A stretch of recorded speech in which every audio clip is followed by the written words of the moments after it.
final step, you get obvious electronic harassment. This is something that's labeled as electronic harassment because it's something that could only be coming from electromagnetic sources at the speed of light. The feedback is instantaneous, or nearly so. Now, there might have been electronic harassment in earlier stages, and there probably was, but it wasn't made obvious.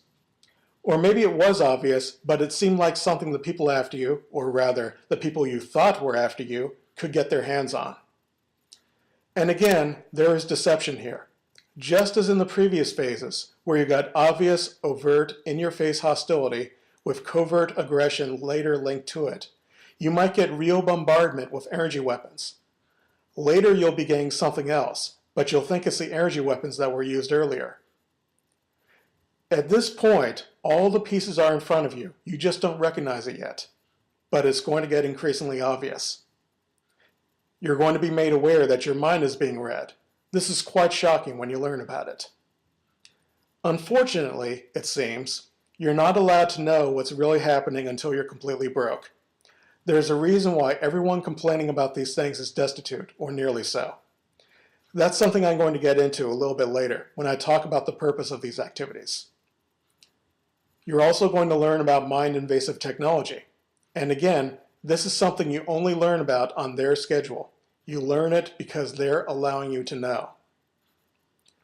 Now, the tools of electronic harassment you've heard about on the news in the past few years, the non-lethal weapons, those are actually more advanced than mind-invasive technology based on implants, for instance. Experimentation with electronic mind control goes back to the 1950s with civilian researchers. They were doing amazing stuff more than half a century ago. The non-lethal weapons are relatively new. You could say, oh, but there's all kinds of secret stuff the military planners and intelligence agencies don't let us know about.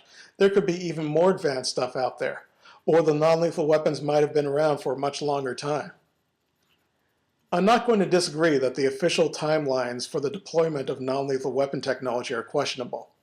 But then, so are the official timelines for the deployment of electronic mind control technology. Someone with the ability to send electrical signals to your brain can pull off a pretty convincing imitation of God. This is an age-old game.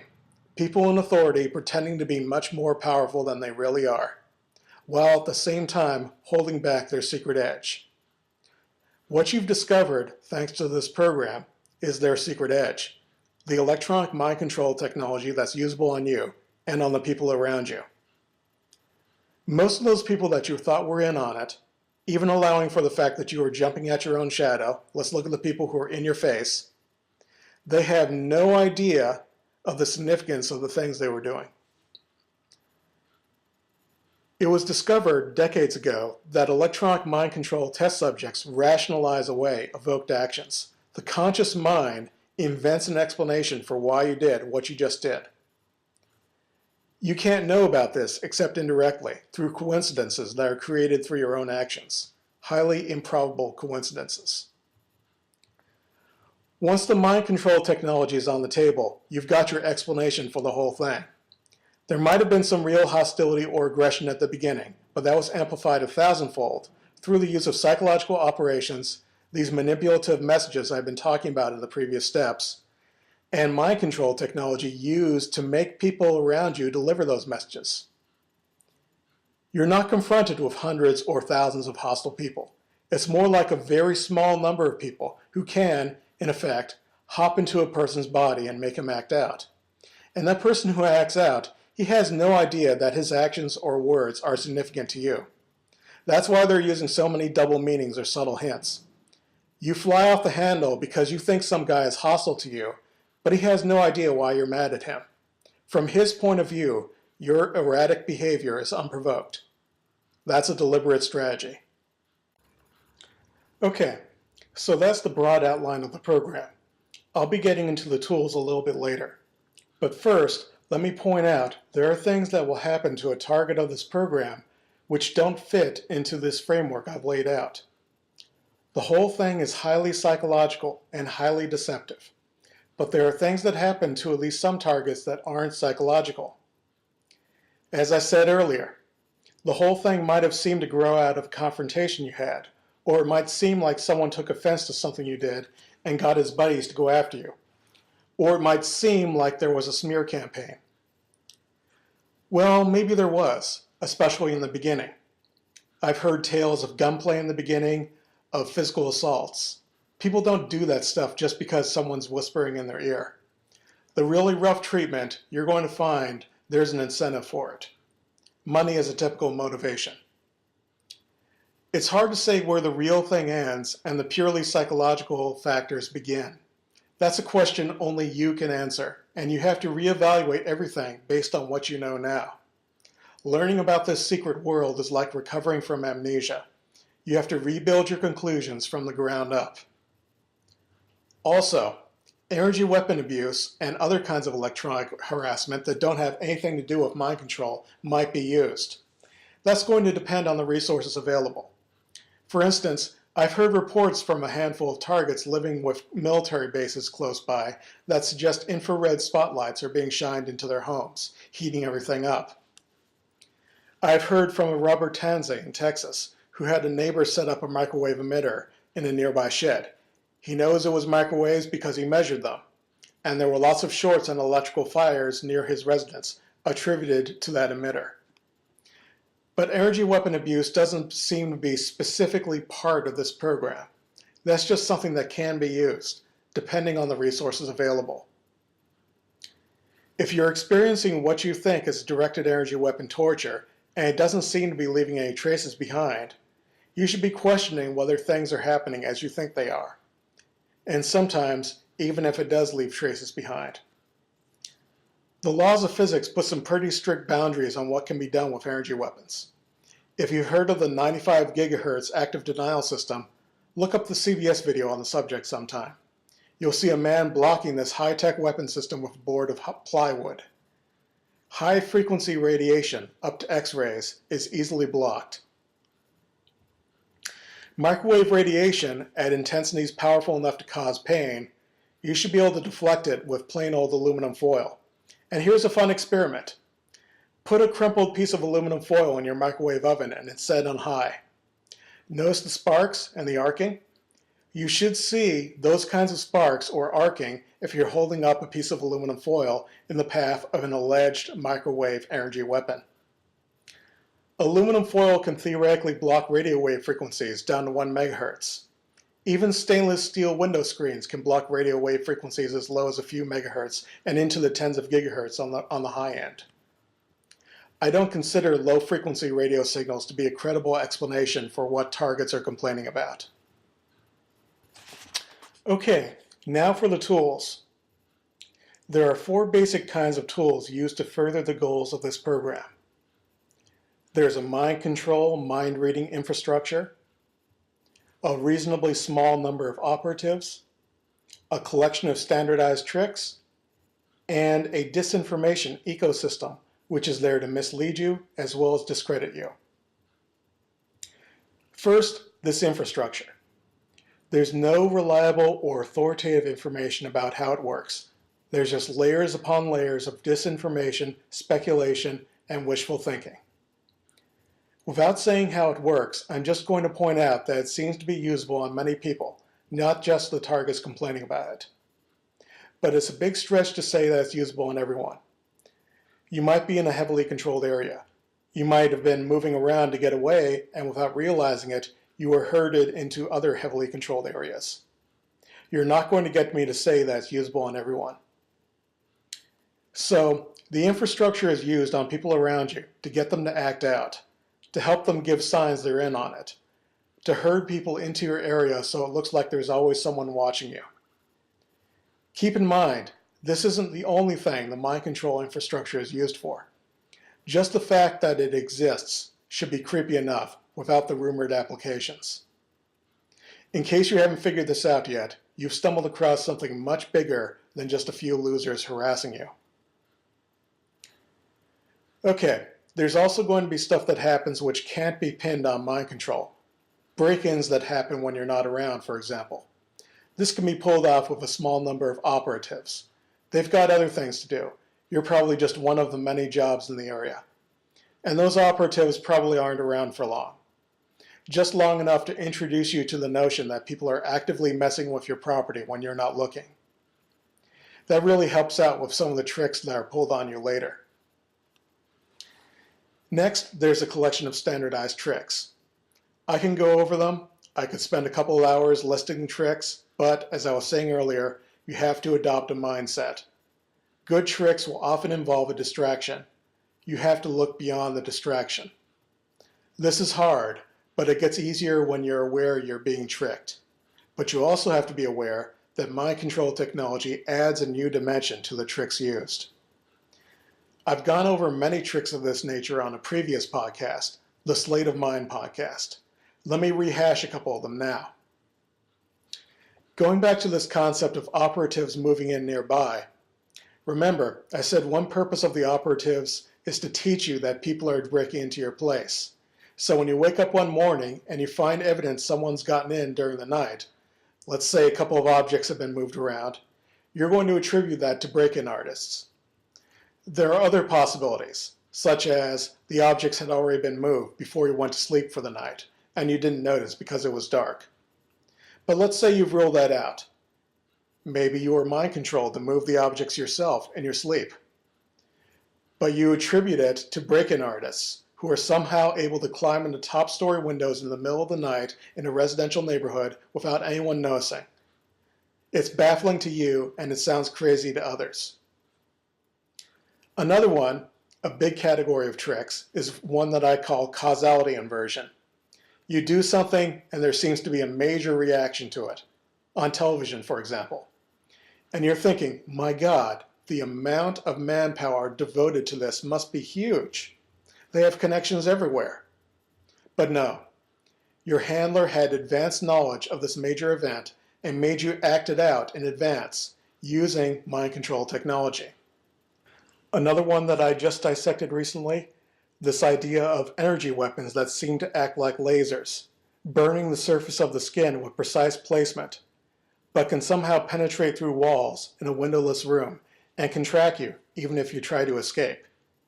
Now, this shouldn't be possible, but there's a couple of explanations. The first is that you were actually burned some time ago, painlessly, and then mind control technology was used to give you pain in that area of the body. The second possibility, do you know how secure your living quarters are? Are you sure nobody's getting to you at night? Because what could be happening is, maybe there's some metal granules or particles that have been injected under your skin where the burns are going to appear. Then they just send a relatively low-power microwave beam into your residence, which the rest of your body doesn't really feel. But it superheats the surface of those metal particles. Read up on the skin effect. So the microwave beam goes through the wall and hits a wide swath of your body, only superheating the portion of your body where those metal particles are, burning your skin in a precise pattern. Okay, so those are some tricks. There are many more, far too many to cover on this call. The fourth tool used in this program is a disinformation ecosystem. It's there to mislead you and to mislead the public about you. It's enormous. I can't debunk all the disinformation you're going to confront on this call or even in my lifetime. That's because one of the biggest sources of disinformation is you. Disinformation spreads because it gives people something they want. What targets want is official acknowledgement of their problems, vindication. So they're going to spread anything that looks like an official source, anything written by someone who looks like an authority, anything that looks like it's talking about their problems in a credible way. There is no reliable, authoritative information about these matters. You might think there is, but no. All that's out there is speculation, flat-out fabrication, and the testimony of targets like you who have gotten their information from the least trustworthy people in the world, their handlers. You're going to see targets used to scapegoat other groups, to pin the blame for these operations on other groups. You're going to run into targets who are convinced of supernatural forces, or ETs, that are responsible. It's all based on what they've been allowed to see, with confirmation provided by other people who have been hoodwinked. Now, the public in the past was occasionally allowed a glimpse into the ecosystem.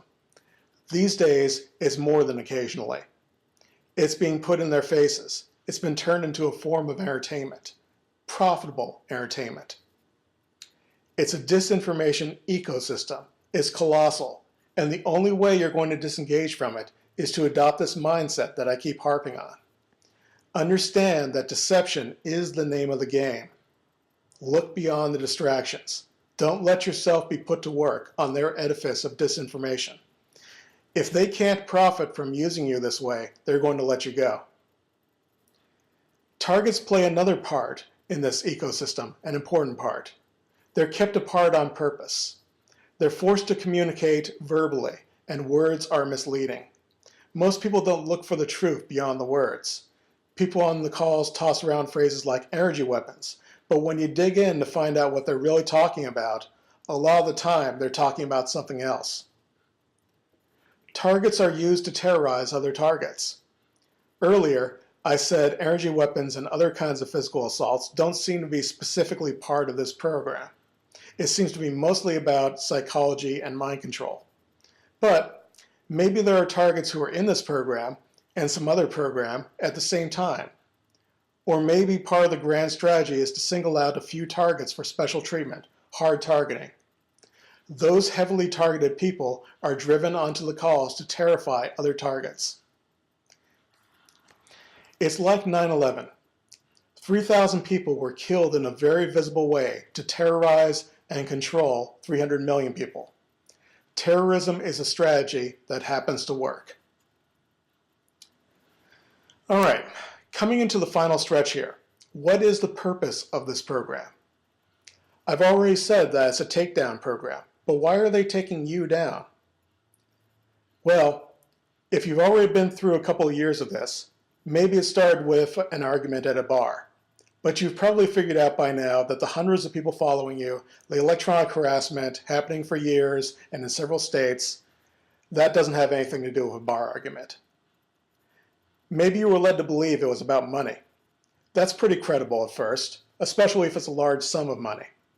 But at some point you have to realize, okay, there's no possible payoff that would get all those people watching you and following you for years on end. Something else is going on. The stories you were led to believe about why you were targeted are probably just as much of a lie as everything else you've been told. But if you believe those stories, that really helps with the discreditation process, especially if you're saying it's about an invention, or research you were doing, or your art. Trying to answer the question, why me, will lead you to an answer that sounds like mental illness, delusions of grandeur. Now, I'm aware of some targets who really are special and really have to be kept down using this takedown program. But I think those cases are an exception. To get an answer, you have to look at the whole system. The purpose of a system is what the system does. When you look at the efforts that go into demonizing targets of mind control abuse, you've even got Rachel Maddow putting on a tinfoil hat on a major network to portray an opponent as mentally ill, you start getting an idea. There's an old saying, follow the money. In today's world, that saying should be updated. Follow the ridicule. Distraction, disinformation, that's the way their game works. They build straw men with one hand and demolish them with the other to distract people from the real issues. The overall purpose of the program, and remember, it is only one program that's used against a relatively small number of people, is to make anyone trying to expose operations pertaining to mind control in the US look ridiculous. They want you on the conference calls. They want you sharing stories with each other. They want you to rush to the public with misleading or outlandish explanations of these problems. That's the real purpose of the program. This isn't a grand unified theory of targeting. I just want to make that clear.